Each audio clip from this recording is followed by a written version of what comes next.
नमस्कार, KP news 24/7 में आप सभी का स्वागत है। मैं हूं पूजा आपके साथ। आइए सबसे पहले देखते हैं मुख्य समाचार। बीदर के वार्ड क्रमांक 22 बॉम्बे बिल्डिंग के पास बारिश के कारण नालियां हो गई है ओवरफ्लो, सड़क पर बह रहा है पानी। मृतक के पास टिकट न होने रेल दुर्घटना में मृत्यु को नकारने का कारण नहीं, बोला कर्नाटक उच्च न्यायालय। कर्नाटक के पूर्व कांग्रेस विधायक कोत्तूर मंजुनाथ ने कहा, मोदी अच्छा काम कर रहे हैं।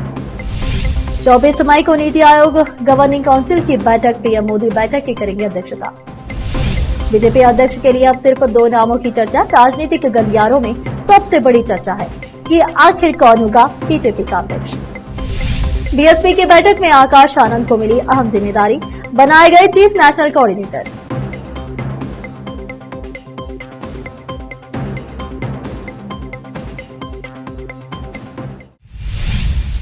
अब समाचार विस्तार से।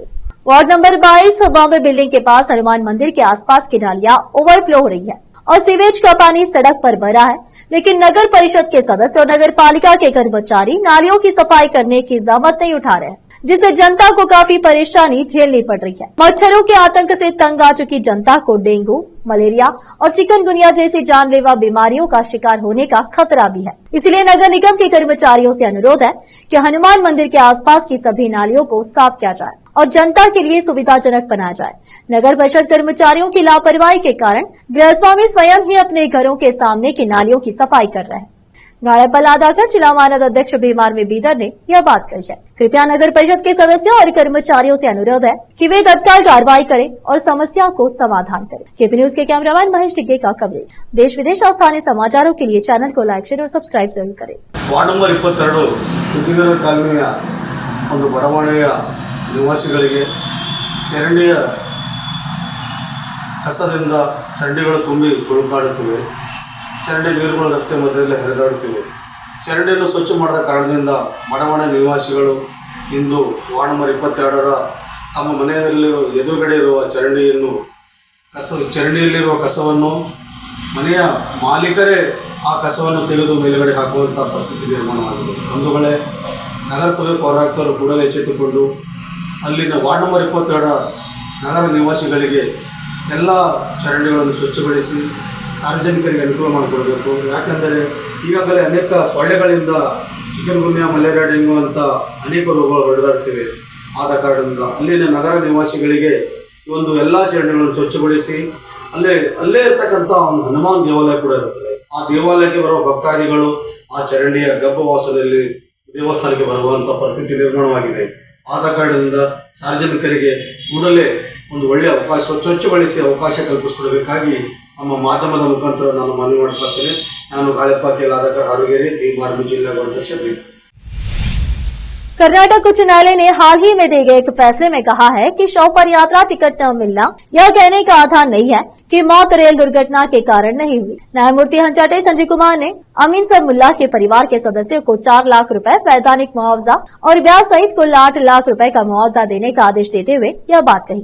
दावेदार अमीन साहब मुल्ला के परिवार के सदस्य हैं, जिनकी 6 अप्रैल 2015 को हुई दुर्घटना में मृत्यु हो गई थी। यह प्रस्तुत किया गया है कि अमीन साहब मुल्ला ने लिबला की यात्रा के लिए विजयपुरा रेलवे स्टेशन से टिकट खरीदा था और दुर्घटनावश चलती ट्रेन से नीचे गिर गया और उसे घातक गंभीर चोटें आई तथा उसकी मौके पर ही मृत्यु हो गई। जम्मू कश्मीर के पहलगाम में हुए आतंकी हमले का भारतीय सेना ने मुंह तोड़ जवाब देते हुए पाकिस्तान और एलओसी पर मौजूदा आतंकी ठिकानों को तबाह कर दिया। इतना ही नहीं, भारतीय सेना ने हाथ पैर खुजाने पर उतारू पाकिस्तान को भी मुंह तोड़ जवाब दिया। हालांकि कांग्रेस विधायक कोत्तूर मंजुनाथ ने हमले का मजाक उड़ाते हुए सेना के हमले का अपमान करने वाली बात ही कही। इस संबंध में कांग्रेस के पूर्व विधायक अमरेगौड़ा बैयापुर ने तंज कसा है। कोप्पल में पूर्व मंत्री अमरेगौड़ा बैयापुर ने कोत्तूर मंजुनाथ के बयान की निंदा की। उन्होंने यह भी कहा कि विधायकों को इस तरह से बात नहीं करनी चाहिए। इतना ही नहीं कि प्रधानमंत्री ने अच्छा काम किया है। उन्होंने कहा कि अगर कहीं कोई छोटी मोटी गलती हुई है तो वह उनसे अनुरोध करना चाहेंगे कि उसे सुधारे और आगे बढ़े। एक दुकानदार पर खुखरी से हमले करने की कोशिश की गई क्योंकि उसने एक ग्राहक को सिगरेट देने से मना कर दिया था। ये चौंकाने वाली घटना शुक्रवार रात 10 बजे नवी मुंबई के उल्वे सेक्टर 19 में घटी है। एनएमएस आइकॉन बिल्डिंग के सामने स्थित एक दुकान पर एक युवक सिगरेट लेने आया, लेकिन उनके पास पैसे नहीं थे। ऐसे में युवक ने उधार में सिगरेट मांगी, लेकिन दुकानदार ने उधार देने से मना कर दिया। ऐसे में गुस्साए युवक ने दुकानदार पर खुखरी से हमला कर दिया। पूरी घटना का वीडियो अब सोशल मीडिया पर वायरल हो चुका है, जिसमें आरोपी युवक गाली गलौज करता और धमकी देता दिखाई दे रहा है। वीडियो में युवक पुलिस को चुनौती देते हुए कहता है, एनआरआई हो या कोई भी, पुलिस स्टेशन में पूछो मेरे बारे में, किसी के औकात नहीं जो मेरा कुछ बिगाड़ सके। इतना ही नहीं, उसने यह भी दावा किया कि उस पर पहले से कई खंडनीय और हत्या के प्रयास के केस दर्ज है। अब फिलहाल एक छोटा सा ब्रेक।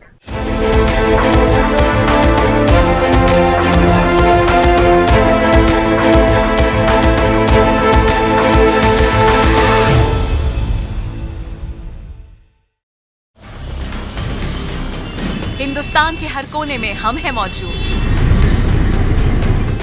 24 घंटे हालात पर गहरी नजर, खबरों से जुड़े चुपते सवालात और आपको दिखाता है धार्मिक, सामाजिक, राजनीतिक, लोकल और इंटरनेशनल न्यूज की सबसे बेहतर कवरेज, जो आपको रखती है हर पल बाखबर। देश और दुनिया भर की खबर के लिए देखते रहें केपी न्यूज 24/7।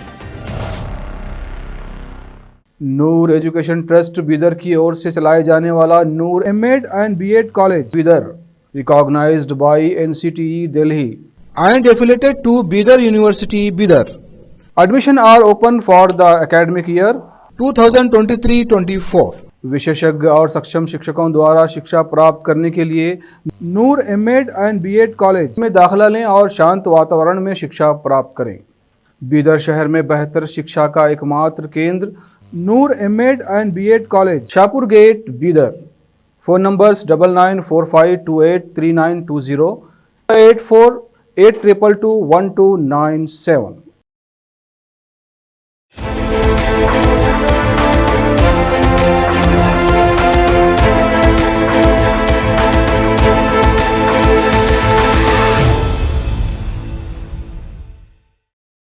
ब्रेक के बाद आप सभी का स्वागत है। आइए देखते हैं देश के अन्य समाचार।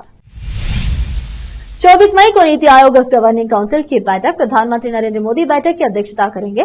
बैठक में राज्यों के सीएम और एलजी होंगे शामिल।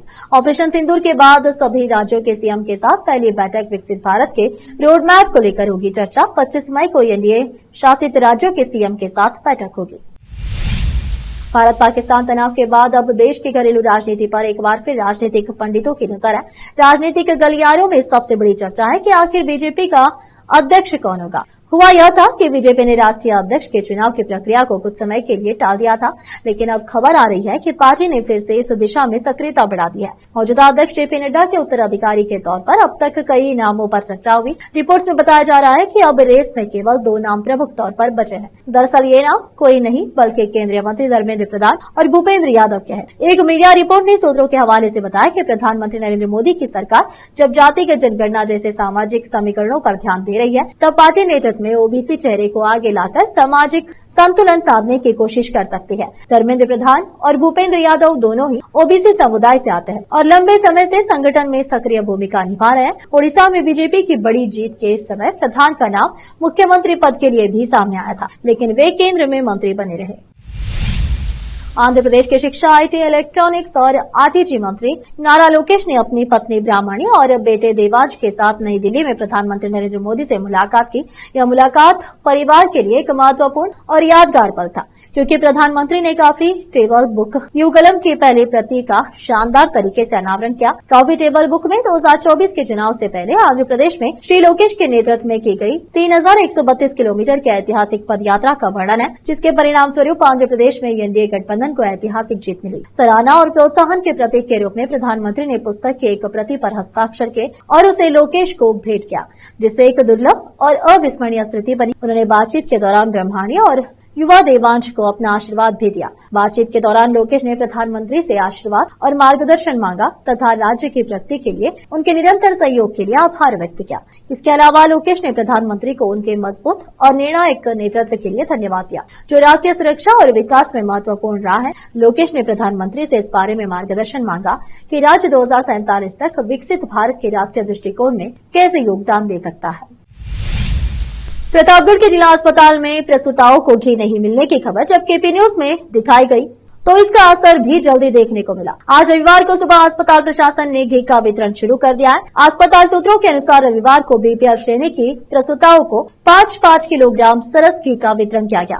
पिछले 5 महीनों से अटकी यह व्यवस्था अब धीरे धीरे पटरी पर लौटती दिख रही है। इससे पहले अक्टूबर 2024 से अप्रैल 2025 तक 152 पात्र प्रसूताओं में से केवल 20 को ही घी मिल पाया था। अस्पताल प्रशासन ने माना है कि सप्लाई और फंडिंग में आई बाधाओं के चलते वितरण प्रभावित हुआ था। वहीं स्थानीय लोगों का कहना है कि अगर मीडिया ने इस मुद्दे को नहीं उठाया होता तो शायद यह समस्या अभी भी बनी रहती। गौरतलब है कि जननी सुरक्षा योजना और मातृत्व पोषण योजना के तहत प्रसूताओं को पौष्टिक आहार, विशेष रूप से घी युक्त भोजन मिलना जरूरी है। खबर का असर यह साबित करता है कि जमीनी समस्याओं को उजागर करने से प्रशासन को जवाबदेह बनाया जा सकता है। अब जरूरत है कि यह आपूर्ति नियमित और पारदर्शी ढंग से की जाए ताकि किसी भी प्रसूता को अपने हक से वंचित न रहना पड़े। प्रतापगढ़ से केपी न्यूज के संवाददाता यूनुस की रिपोर्ट। देश विदेश और स्थानीय समाचारों के लिए देखते रहिए आपका अपना चैनल केपी न्यूज 24/7। अधिक जानकारी के लिए चैनल को लाइक, शेयर और सब्सक्राइब जरूर करें। केंद्र की मोदी सरकार लंबे समय से लोकसभा और विधानसभा के चुनाव एक साथ करवाने को लेकर देश में आम राय बनने में लगी है। अब इसे लेकर केंद्रीय मंत्री शिवराज सिंह चौहान का बयान सामने आया है। शिवराज सिंह चौहान ने कहा है कि यह देश के लिए बहुत ही फायदेमंद होगा। उन्होंने कहा कि बार बार होने वाले चुनाव से देश को भारी नुकसान होता रहा है। चौहान ने कहा कि प्रधानमंत्री जी की सोच बहुत प्रोग्रेसिव है। वो कहते हैं राष्ट्र प्रथम केवल पार्टी के लिए नहीं, हम देश के लिए सोचने वाले लोग हैं। शिवराज सिंह चौहान ने कहा कि मित्रों, आप गंभीरता से सोचिए कितना नुकसान है अगर यह फैसला हो जाए कि संविधान में संशोधन करके सारे चुनाव लोकसभा और विधानसभा के 5 साल में एक बार होंगे तो कितना फायदा देश को होगा। समय, पैसा, नीतिगत फैसले सब पर इसका असर होगा। 4.5 साल जमकर काम करो और फिर अंतिम 6 महीना चुनाव की तैयारी करो। भारत के निर्माण में सबसे बड़ी बाधा ये बार बार होने वाले चुनाव है। कहीं तो इस पर विराम लगाना होगा, कहीं तो इस पर लगाम लगाना होगा। देश के लिए सोचने वालों को सोचना चाहिए कि अब समय आ गया है कि संविधान में संशोधन हो। अब फिलहाल एक और छोटा सा ब्रेक। हिंदुस्तान के हर कोने में हम हैं मौजूद। 24 घंटे हालात पर गहरी नजर, खबरों से जुड़े चुपते सवालात और आपको दिखाता है धार्मिक, सामाजिक, राजनीतिक, लोकल और इंटरनेशनल न्यूज की सबसे बेहतर कवरेज जो आपको रखती है हर पल बाखबर। देश और दुनिया भर की खबर के लिए देखते रहें केपी न्यूज 24/7। ब्रेक के बाद आप सभी का स्वागत है। आइए देखते देश के अन्य समाचार। बहुजन समाज पार्टी बीएसपी ने आकाश आनंद को एक बार फिर बड़ी जिम्मेदारी सौंपी है। बीएसपी ने आज हुई बैठक में आकाश आनंद को चीफ नेशनल कोऑर्डिनेटर बनाने का ऐलान किया है। इस पद के मिलने के साथ ही अब आकाश आनंद पार्टी के लिए चुनाव प्रचार की जिम्मेदारी उठाएंगे। इस बैठक में बीएसपी प्रमुख मायावती भी मौजूद थी। आपको बता दें कि बसपा प्रमुख और उत्तर प्रदेश की पूर्व मुख्यमंत्री मायावती ने अपने भतीजे आकाश आनंद को पिछले महीने ही एक बार फिर अपना उत्तराधिकारी घोषित किया था। उस दौरान मायावती ने पार्टी में गलती करने वालों को बाहर करने और सुधार के बाद वापस लिए जाने की परंपरा बताते हुए कार्यकर्ताओं से कहा था कि अब आकाश आनंद का फैसला जरूर बड़ा है। हालांकि मायावती ने पहले आनंद को विवादों के कारण पार्टी से निकाल दिया था, लेकिन माफी मांगने के बाद उन्हें फिर से बसपा में शामिल कर लिया था। राष्ट्रीय स्वयंसेवक संघ आरएसएस के प्रमुख मोहन भागवत ने शनिवार को जयपुर के रविनाथ आश्रम में संत रविनाथ महाराज जी की पुण्यतिथि पर आयोजित एक कार्यक्रम में कहा कि दुनिया शांति और अहिंसा की बातें तभी सुनती है जब उसके पास शक्ति होती है। उन्होंने भारत को दुनिया का सबसे पुराना राष्ट्र और बड़ा भाई बताते हुए कहा कि भारत सभी से प्रेम करता है, यहाँ तक कि पाकिस्तान से भी। भगवान राम और रावण की तुलना करते हुए कहा कि राम ने रावण का वध कर उसकी बड़ी सेवा की थी। भागवत का यह बयान भारत पाकिस्तान के बीच हाल ही के तनाव और 10 मई को घोषित युद्ध विराम के बाद आया है। यह युद्ध विराम पहलगाम में 22 अप्रैल को हुए आतंकी हमले के जवाब में भारत के ऑपरेशन सिंदूर के बाद हुआ, जिसमें 26 लोग मारे गए थे। भागवत ने कहा, हमारे पूर्वजों ने हमें यह जिम्मेदारी दी है कि हम ऐसा जीवन जिए जो दुनिया के लिए एक मिसाल बने। हमें त्याग, निस्वार्थता और सद्भाव का जीवन जीना चाहिए जो तेजस्वी और शक्ति संपन्न। कमजोर लोग कुछ नहीं कर सकते। आखिर में फिर एक बार देखते हैं मुख्य समाचार। बीदर के वार्ड क्रमांक 22 बॉम्बे बिल्डिंग के पास बारिश के कारण नालियां हो गई है ओवरफ्लो। सड़क पर बह रहा है पानी। मृतक के पास टिकट न होने रेल दुर्घटना में मृत्यु को नकारने का कारण नहीं, बोला कर्नाटक उच्च न्यायालय। कर्नाटक के पूर्व कांग्रेस विधायक कोत्तूर मंजुनाथ ने कहा, मोदी अच्छा काम कर रहे हैं। 24 मई को नीति आयोग गवर्निंग काउंसिल की बैठक, पीएम मोदी बैठक की करेंगे अध्यक्षता। बीजेपी अध्यक्ष के लिए अब सिर्फ 2 नामों की चर्चा। राजनीतिक गलियारों में सबसे बड़ी चर्चा है कि आखिर कौन होगा बीजेपी का अध्यक्ष। बीएसपी की बैठक में आकाश आनंद को मिली अहम जिम्मेदारी, बनाए गए चीफ नेशनल कोऑर्डिनेटर।